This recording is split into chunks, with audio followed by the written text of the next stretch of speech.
नमस्कार, आप देख रहे हैं गुजरात की बात और मैं हूं आपके साथ रश्मि त्रिवेदी। तो आइए करते हैं चर्चा गुजरात में होने वाले कुछ अहम और बड़ी खबरों की। गुजरात के चर्चित आईपीएस अधिकारी हसमुख पटेल के नाम से फर्जी फेसबुक बनाए जाने का मामला सामने आया है। वहीं दूसरी ओर सनातन धर्म को लेकर दिए गए उदयनिधि स्टालिन के बयान को गुजरात हाईकोर्ट के वकील ने अहमदाबाद पुलिस को शिकायत दी है। वही आगे बात करेंगे कि भरूच सांसद मनसुख वसावा एक बार फिर चर्चा में आ गए हैं। क्या है इसके पीछे की वजह, जानेंगे विस्तार से। वही आगे बात करेंगे कि पालनपुर में करोड़ों रुपए की डकैती के मामले में एक व्यापारी को जान से मारने की धमकी मिली है। वही आगे चर्चा करेंगे धांधरा जन्माष्टमी मेला एक दिन बढ़ाया गया है।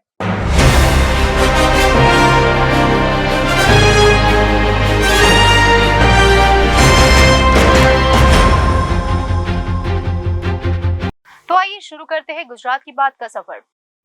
गुजरात के चर्चित आईपीएस अधिकारी हसमुख पटेल के नाम से फर्जी फेसबुक बनाए जाने का मामला सामने आया है। राज्य पुलिस के भर्ती बोर्ड के प्रमुख के नाम से फर्जी फेसबुक पेज को पुलिस ने डीएक्टिवेट करवाते हुए एक एफआईआर दर्ज की है। पुलिस ने मेटा से इस संबंध में जानकारी मांगी है। भारतीय पुलिस सेवा आईपीएस के वरिष्ठ अधिकारी हसमुख पटेल के नाम का फर्जी फेसबुक पेज बनाने के आरोप में गांधीनगर पुलिस ने अज्ञात व्यक्तियों के खिलाफ प्राथमिकी दर्ज की है।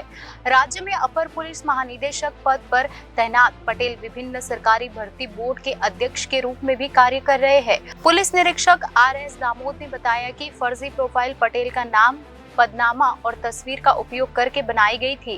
दामोद ने कहा कि विभिन्न भर्ती बोर्ड के अध्यक्ष होने के नाते पटेल फेसबुक, यूट्यूब और ट्विटर जैसे मंच पर सक्रिय है।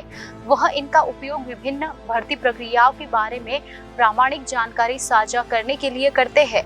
भारतीय पुलिस सेवा के 1993 बैच के अधिकारी पटेल लोक रक्षक भर्ती बोर्ड और पंचायत सेवा चयन बोर्ड के अध्यक्ष है और पिछले महीने ही उन्हें पुलिस भर्ती बोर्ड का अध्यक्ष नियुक्त किया गया था।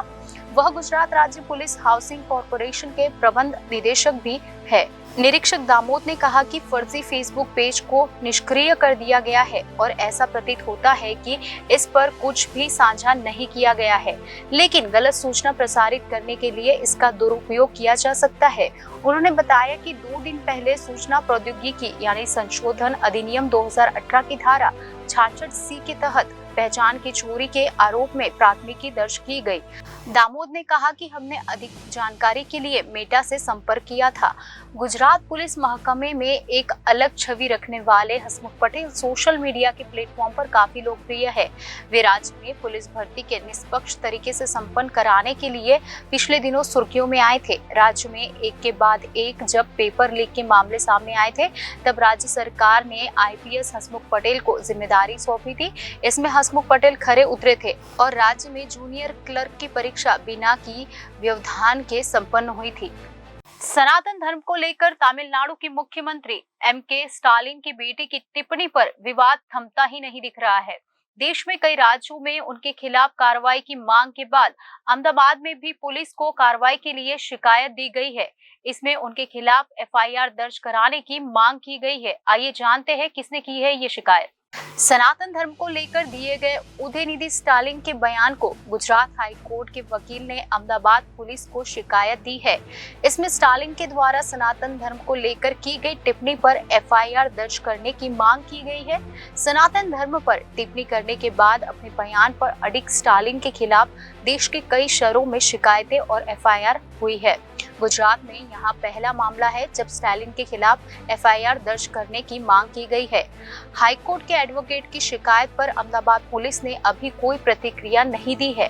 Ahmedabad police commissioner JS Malik को संबोधित शिकायत में एडवोकेट हार्दिक सामानी मीडिया के प्रकाशित उनके बयान को भी शामिल किया है।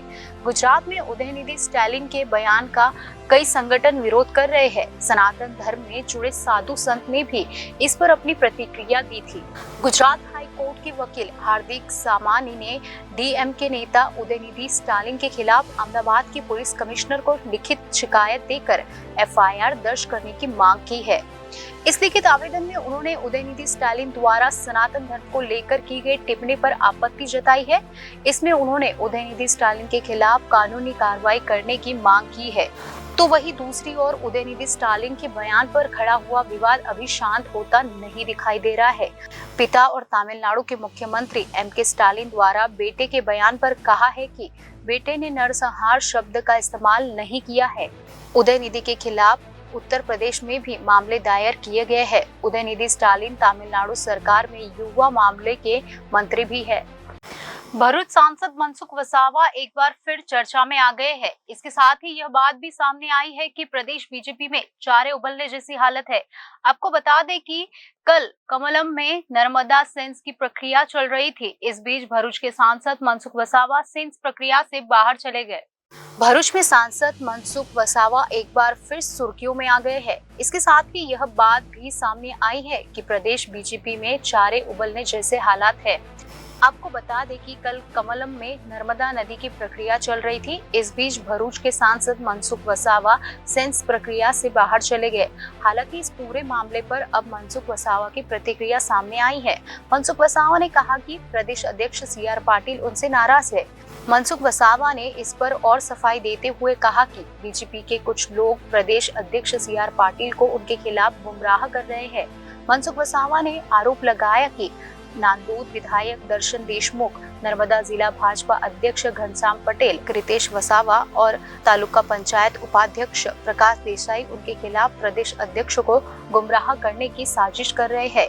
इसके साथ ही मनसुख वसावा ने यह भी साफ कर दिया कि उन्हें पार्टी से टिकट मिले या ना मिले, वह सांसद रहे या ना रहे, लेकिन वह स्थानीय मुद्दों को आवाज देते रहेंगे। साथ ही उन्होंने उन लोगों के सामने आत्मसमर्पण करने से भी इनकार कर दिया है जिन्होंने सरकारी अनुदान का दुरुपयोग किया और संगठन को नुकसान पहुंचाया। पालनपुर में 3.5 करोड़ की डकैती मामले में एक व्यापारी को जान से मारने की धमकी मिलने की बात सामने आई है। लूट के आरोपी को पुलिस ने पकड़ने के बाद व्यापारी को फोन पर धमकी दी गई थी। पालनपुर में 3.5 करोड़ की डकैती मामले में कारोबारी को जान से मारने की धमकी मिलने की बात सामने आई है। जोधपुर गांव में रहने वाले हिंद्री शाह की सीजी रोड पर सुपर मॉल में ऋषभ ज्वेलर्स नाम से दुकान है। उनकी दुकान के कर्मचारी अशोक देसाई, प्रकाश परमार और जगदीश देसाई गत 5 तारीख को कार लेकर दिशा पालनपुर हाईवे पर चटोतर आ रहे थे। तब उनके 3.5 करोड़ के सोने के आभूषण को लूट की शिकायत पालनपुर तालुका पुलिस स्टेशन में दर्ज कराई गई और पुलिस ने कुछ ही घंटों में लुटेरों को पकड़ लिया। घटना के 2 दिन बाद जन्माष्टमी के दिन जब हेनरी भाई घर पर थे तो उन्हें एक अज्ञात नंबर से कॉल आया। फोन करने वाले ने कहा, मैं अशोक भाई वाघेला हूँ, आपके डकैती का आरोपी रमेश शंकर गोहिल पकड़ा गया है, वह निर्दोष है, शिकायत से उसका नाम हटा दिया जाए या परिणाम भुगतने के लिए तैयार रहे। तो हेनरी भाई ने कहा कि उन्होंने कोई नाम नहीं लिखा है क्योंकि आरोपी को पुलिस ने पकड़ लिया है, पालनपुर पुलिस स्टेशन जाकर प्रेजेंटेशन दे। इस समय सौराष्ट्र में लोक मेला चल रहा है। यह मेला जन्माष्टमी के त्योहार पर आयोजित किया जाता है। फिर धांगध्रा नगर पालिका द्वारा हर साल जन्माष्टमी का भाटीगाल मेला भी आयोजित किया जाता है जो 4 दिनों तक चलता है। इस मेले में बड़ी संख्या में लोग आते हैं। तो आइए जानते हैं इसके बारे में विस्तार से। जन्माष्टमी के दिन देर शाम अचानक मौसम में बदलाव के साथ आंधी और तूफान आया और सवारी गाड़ी मालिकों और फूड स्टॉल वालों को नुकसान हुआ। जब व्यापारियों ने नगर पालिका अधिकारियों के समक्ष मेला एक दिन बढ़ाने का प्रस्ताव रखा तो व्यापारियों के नुकसान को देखते हुए नगर पालिका ने लोक मेला एक दिन और बढ़ाने का निर्णय लिया है और अनुमति की कार्रवाई की। मेले को एक दिन बढ़ाने की अनुमति जिला कलेक्टर, पुलिस विभाग और प्रांतीय अधिकारी की राय के लिए भेजी गई थी, जिन्होंने प्रशासन को सार्वजनिक मेले को एक दिन और जारी रखने की मंजूरी दे दी। मारू नाम जेसडिया रमेश गुलाबभाई है। मेला में अमारे नुकसान जाए तो चकजल चक्रीनो धंधो करवा माटे ए बदल अमे रजूआत करी थी। एना बदल एक दिवस वधार्यो, एना बदले खूब खूब आभार अमारो नगरपालिका जनताने।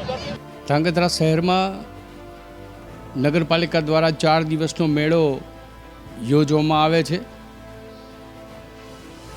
આઠમના દિવસે જન્માષ્ટમીના દિવસે મેળામાં સૌથી વધારે ભીડ રહેતી હોય છે અને જન્માષ્ટમીના દિવસે જ વાવાઝોડું અને વરસાદ આવવાથી મેળો લગભગ બંધ જેવો રહ્યો અને એટલા માટે બધા જ વેપારીઓની, નગરજનોની, ગ્રામ્યજનોની લાગણી નગરપાલિકા પ્રમુખ કલ્પનાબેન રાવલ અને ચીફ ઓફિસર પાસે વ્યક્ત થયેલ કે 4 દિવસ પછી 5મો દિવસ રવિવાર આવે છે અને જો એક દિવસનો મેળો વધારે આપવામાં આવે તો લોકોને પણ આનંદ અને ઉત્સવમાં વધુ સારો સહભાગી થઈ શકે અને સાથોસાથ વેપારીઓને જન્માષ્ટમીના દિવસે જે નુકસાન થયું છે ભરપાઈ થઈ શકે.